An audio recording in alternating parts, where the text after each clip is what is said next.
And now, your host and my dad, Matt Reiner. Welcome back to the FutureProof Advisor podcast. Today, we're exploring something that I think, will fundamentally change how we think about capacity, how we think about AI, and what actually creates value for our clients. Here I am years ago, standing at baggage claim carousel 7 in the Atlanta airport. If you've been there, you know which baggage claim that is. It's over by where the golf clubs come out. It's 17 minutes since we had landed, now it's 18 minutes. And finally, my black rollerboard bag appears through those rubber flaps, and I feel something I really wasn't expecting. Not just relief, something closer to gratitude, which is absurd when you think about it. I'm genuinely thrilled that an airline did exactly what they promised to do. But here's what I actually felt: the absence of anxiety. That low-grade stress that usually comes with baggage claim, the mental math about whether I'll make my next meeting, the resignation that I'll be standing here for who knows how long, watching other people's bags come around the carousel while mine stays trapped somewhere behind those flaps in the ether of the Atlanta airport. Delta's 20 minutes or Sky Miles promise didn't just deliver my bag faster, it really eliminated uncertainty. And it was in removing that uncertainty that they created something more valuable to me in my mind than speed itself. They created uninterrupted momentum. I grabbed my bag and kept moving. And somewhere between Carousel 7 and getting to my Uber, a question surfaced that I couldn't really shake for a long period of time. How often do we create that same anxiety for our clients? Not through what we deliver, but through how long we make them wait for it. 3 months before that baggage claim moment, I'd sent a detailed financial plan to a client who'd asked about early retirement. It was thorough, of course, right? Using eMoney or Money Guy Pro or RightCap, whichever one you use. It was 68 pages. Monte Carlo simulations, tax projections, healthcare cost analyses. I spent 2 weeks on it because I wanted it to be perfect. And when we finally met to discuss it, the first thing she said, I will never forget this, was, "I was starting to think you'd forgotten about me." Not "thank you," not "this is comprehensive." Rather, I was starting to think you'd forgotten about me. The plan was technically flawless, but in the 2 weeks it took me to deliver perfection, this client spent 14 days wondering if she'd made a mistake trusting me with something this important. The anxiety she felt waiting consumed whatever value the thoroughness provided. I had optimized for depth at the expense of momentum. And today, that's what we're going to explore. We're going to explore why speed, not just quality, not just depth, but actual velocity, might be one of the most undervalued competitive advantages we have access to as advisors right now. And we'll look at what companies like Amazon and Domino's understand about human psychology that most of our industry, I believe, has missed. And we'll talk about how AI changes, well, everything, but only if we use it to serve current clients faster instead of adding more clients at the same speed, which is counterintuitive and a paradox that we'll explore. So here's the thing that most of our industry, I believe, gets backwards. We think capacity means how many clients we can serve. But what if capacity actually means how quickly we can serve them? There's a concept in behavioral economics called hyperbolic discounting. People prefer smaller immediate rewards over larger delayed ones. You give someone $50 today or $100 in a year, most are going to choose the $50 today. But offer that same person $50 in 5 years versus $100 in 6 years, and they'll likely wait for the $100 in 6 years.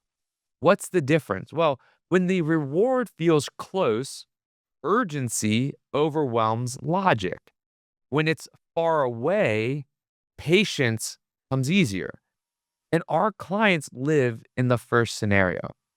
When they send us a question about their financial future, the clock starts ticking, not on the technical accuracy of our response, but on their peace of mind.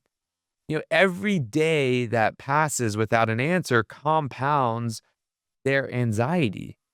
And that perfect plan delivered in 2 weeks becomes less valuable than a directionally sound response in 12 hours. It's not because quality matters less, because waiting creates its own costs. There's this situation that I had when I was just graduated college, and I got diagnosed with testicular cancer. I got diagnosed on a Thursday, and I was waiting to talk to my doctor on a Friday. And that anxiety that I had created all these stories and narratives in my head. And then my doctor, when I talked to him before my surgery was on Monday, he had no consoling of me in that situation. He didn't provide me anything that I could hinge on to say that I was safe. He couldn't even say, these are the numbers. You'll be okay. This happens often. He just kept saying, we don't know. We're going to have to wait to see what happens after Monday. And that left me spending the entire weekend waiting for my surgery, building anxiety until that Monday. And then the results came. And yes, they were a relief, but they weren't as much of a relief as if I would have gotten some satisfaction or some consoling from my doctor in that immediate term. And that is what we run through with our clients. If we make them wait, they create narratives. Those narratives create anxiety. And that anxiety makes what we deliver when we deliver it not as valuable as if we delivered it in that point in time. So with that story, though, I want to go back to something less significant, which was that Delta moment. And I want to talk about that a little bit more because it changed how I actually think about value. I had been traveling for a conference. It was a long day, the kind where you're running on, drinking the Starbucks at the airport, and then you check your bag because you think that's going to be faster and you hope that it actually made the flight. And when we land, I did what we all do. I checked my phone and I started mentally calculating whether I had enough time to make my dinner meeting reservation back in Atlanta. And then I remembered Delta's 20-minute guarantee. I actually timed it. Not because I was skeptical, but because I was actually really curious. And if you've been listening to the podcast, you understand that. 17 minutes, then 18 minutes, then my bag appeared. And here's what struck me. I wasn't just relieved, I was actually impressed. Not because they did something extraordinary, but because they removed a moment of uncertainty from my day. They didn't make me stand there wondering. They didn't make me calculate worst case scenarios. They gave me my momentum back. That feeling, that absence of anxiety stayed with me the whole drive home. And I kept thinking about the client who said I was starting to think you'd forgotten about me.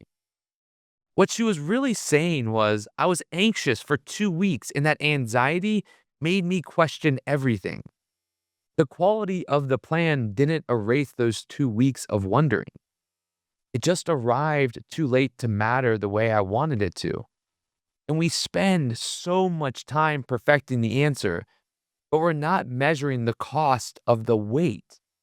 And in a world where everyone has access to the same information, the same tools, the same Monte Carlo simulations, the wait might be the only variable we actually control.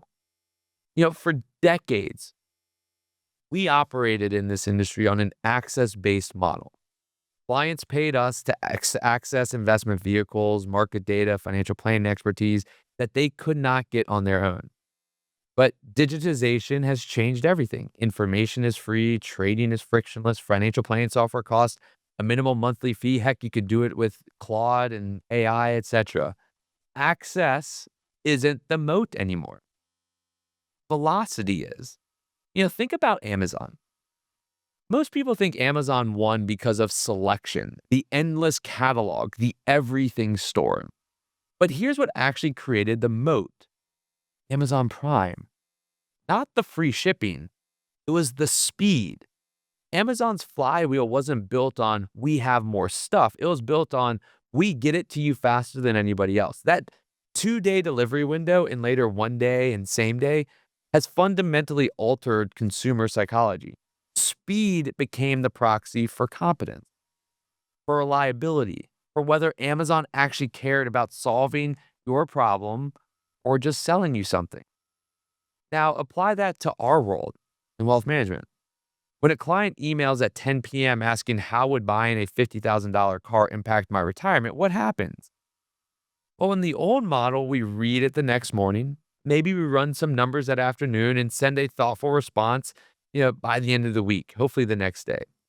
Total throughput time, though, is a couple days. But here's what the client experiences during those couple days: uncertainty, anxiety, the question of whether they should have just called someone else. Will my advisor say I can buy the car or not? I've already envisioned myself in that car. And by the time our perfect answer arrives, the relief is diluted by the frustration of the wait. But imagine this. Imagine the email comes in at 10 p.m., an AI agent reads it, queries the planning software via API, runs a spending shock simulation, retrieves the result, probability of success drops from 85% to 84%, and drafts a response. The advisor wakes up at 7 a.m., reviews the draft, adds a personal note, and hits send. The client gets a data-backed answer in 9 hours with 2 minutes of advisor effort. That is velocity, not just speed for speed's sake, speed that solves anxiety before it has time to settle in. What would happen if we measured ourselves not by how comprehensive our plans were, but by how quickly we resolve client uncertainty? When I think about client uncertainty, I think about tax professionals and CPAs and asking questions into delays, at least from my experiences. I'm in the moment of planning and I ask a question, but there's a delay, whether it's because they're doing tax filing, so I can't get my planning answer, so I have to wait 3 months. Or maybe they send me back some information for my cash flow analysis and I have other questions and I don't have certainty. I have frustration, uncertainty, and it takes them weeks to get back. That is just the service model in the CPA world. And it, to me, creates this frustrated, anxious, paralyzed, really situation because I don't know what to do because I don't have the answers. And that is the cost of waiting that I've experienced as well. We've all probably experienced that in some way or form. There's a concept in behavioral psychology referred to as very clever name, the peak end rule. People remember experiences based on 2 moments: the most intense point, which is the peak, and the very end. It's not the average of every moment. It's just those two is how they remember experiences. And so for our clients, the peak is usually a moment of acute anxiety, a market crash, a sudden death in the family, a complex tax situation. And in that traditional model, we take the call, which is the peak, when they have this anxiety. Then we start a multi-week analysis process. And during that process, the client waits and anxiety, just like I did with the CPAs, and paralyzed in situation, or I did with my cancer diagnosis, wondering what was happening. And when the end finally arrives, we deliver the advice. And the relief is disconnected from the peak because we are further away from it. The client remembers both the scary moment and the frustration of waiting. But in a velocity model, the advisor uses AI to analyze the situation and deliver a preliminary plan within hours. That's the key point: preliminary plan. The end, that relief that the client wants, follows immediately after the peak of anxiety. We meet their peak, we give them an end, and it resolves the anxiety so they don't create another anxiety or frustration. And it's this tight coupling that amplifies the positive emotional response. The client remembers it not as a long, stressful problem, but as a scary moment that was instantly handled. That creates loyalty that no 68-page financial plan can ever match. I think about this every time I see research on why clients leave advisors. Vanguard and the Spectrum Group did a study on high net worth clients. And they found that lack of timely communication was cited by over 60% of clients worth $5 million or more as a key reason for leaving. Not bad returns, not high fees, slow response time. because responsiveness is a proxy for competence. For a client with $10 million, the opportunity cost of uncertainty is enormous. A delayed response signals disorganization or worse, neglect. Rapid responsiveness signals the opposite, that we're in control, that we're paying attention, that their situation matters. It's I ask, like, how often do we assume that because we know we're working on something, the client knows it too? They don't. Reality is our clients can't see our work. They can only feel the weight. And the weight, it turns out, is what they remember. And this is where it really gets practical. Most advisors, I think, right now, think about AI as a way to reduce cycle time, the time it takes to perform a task. I can draft an email in 30 seconds instead of 5 minutes. Great. But if that email sits in your drafts folder for 2 days, or that it is now being drafted 2 days later, the waiting for compliance or whatever it may be, that distraction, the client experience doesn't see the benefit. Because the real metric is actually not cycle time, it's throughput time. The total elapsed time from the client's request to delivery, that they send the email and they get the response. That is what we're talking about, throughput. And throughput time is almost always clogged by queue time and shifting time. The time work that's waiting, right? Think about the traditional advisory workflow. A client emails Monday, advisor reads it Tuesday, pair player analyzes it Wednesday, advisor reviews it Thursday, client receives an email back Friday. And maybe in between that, we send an email saying, hey, we're working on it. But the cycle time to getting the answer is maybe 2 hours of actual work, but the throughput time is 5 days, meaning that the throughput of them getting an answer. AI doesn't just speed up the work, it attacks that problem. Here's what the future looks like, and some firms are already doing. A client emails, like I said, at 10 p.m. Should I take early retirement? An AI agent reads the email, queries the planning software, runs scenarios, generates a one-page summary with 3 key takeaways and a probability of success chart. The advisor wakes up, reviews it, adds context, sends it by 8 a.m. Throughput time is 10 hours, most of it while the advisor and the client was sleeping. But here's the key. This only works if we rethink the model. If we keep the same workflow where everything has to route through the advisor for approval at every step, we're just adding AI to a bottleneck. And I think that the answer is what FedEx figured out decades ago with the hub and spoke model. Centralize the processing. Use AI as the hub that drafts, analyzes, generates. Let the advisors be the spokes reviewing, contextualizing, and delivering. By centralizing the heavy lifting, we achieve velocity that a solo practitioner never could. And it leads to then us being able to ask, what if we measured our operations not by how many clients each advisor serves, but how quickly each client request moves from inbox or phone call to resolution? That, to me, is a super interesting metric of success. Can we provide high quality directional analysis to our clients quicker and then follow up with a deeper analysis in the future, right? I've always thought about this idea of centralizing. Many firms are doing this really well, centralizing financial planning, where, yes, maybe it comes in, AI generates all the information from the client. They send an email about financial planning. It goes to one dedicated team with that information that's using AI that focuses only on financial planning. They then provide the response, and there's a specialization in roles, and the advisor is alerted to all that. But now you create this like hub and spoke, just like FedEx did, where they had one hub location for all their packages to go to, and then that allowed for them to overnight things more quickly to other locations. That to me seems like a super interesting way to rethink how we work. So here's a quick thought experiment. If you were starting a firm from scratch today, and I go through this thought experiment, like if for those that know me really well and that listen to this for a long time, like I go through this every single day. If you had no legacy workflows, no habits, no, we've always done it this way, what would you promise clients? I think a lot of us may say something like, we guarantee a response within 48 hours every time, or like, you will never be just a number, or we will always get back to you right away. I I don't know if the promise would always be comprehensive planning or cutting edge strategies. I think that that's like table stakes now. And it won't be just, we'll get back to you fast with your answers. Like, why don't we do that now?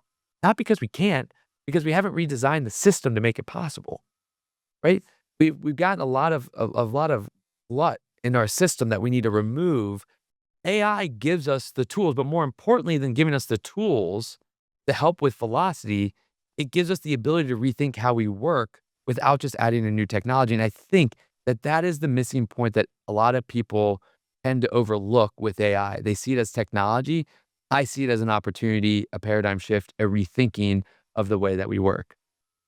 To close this out, I keep coming back to Domino's Pizza. Not because I'm hungry, because I'm not. It was something that I did love in my past, but because they didn't dominate 15% of the pizza market because their pizza was exceptional. They dominated because they solved the problem of uncertainty. They had this slogan, 30 minutes or it's free. It wasn't primarily about speed. It was about eliminating the anxiety of not knowing when your food would arrive. The pizza was good enough. The certainty, though, was exceptional. And here's the thing, that guarantee wasn't just marketing. It was an operational forcing function. It compelled the entire organization to redesign how they worked. Kitchen layouts changed, menu complexity came down, delivery routes were optimized. Everything had to bend toward that 30-minute promise. The promise changed the culture, and the culture changed the customer's perception. So the question is what if we as an industry made a similar promise? Not we'll deliver comprehensive planning, but we'll resolve your uncertainty within 24 hours. What would we have to change? How would we have to work differently? And more importantly, would that change create more value for our clients than another service offering? Here's what I think we're starting to realize. In a world where everyone has access to the same information, the same tools, the same strategies, the thing that actually differentiates us isn't what we know. It's how quickly we can turn that knowledge into relief. Our competitive advantage isn't depth anymore, it's velocity. Not speed for speed's sake. Speed that keeps anxiety setting in. Because at the end of the day, what our clients are really paying for isn't a 68 plan. It's peace of mind. And peace of mind has a half-life. The longer they wait, the less valuable even the best answer becomes. So maybe the question we should be asking isn't how do we serve more clients? It's that how do we serve the clients we have faster? Because if we do that, then more clients will come into our wheel that we have created. Before you go, quick question. What's the longest a client has waited for a response from you in the last 30 days? 24 hours, a week, longer? Hit the link in the show notes and let me know. I really am curious on it. I'll be honest, one of my clients probably has waited more than a week for a response back from me. And that's unacceptable. So I went out there and became vulnerable, and I would like for you to do the same. So go in there and answer that. So with that, thank you for spending time with me today. It means the world. Go out there and be part of the change that betters our industry. Stay well, be well, and keep on exploring.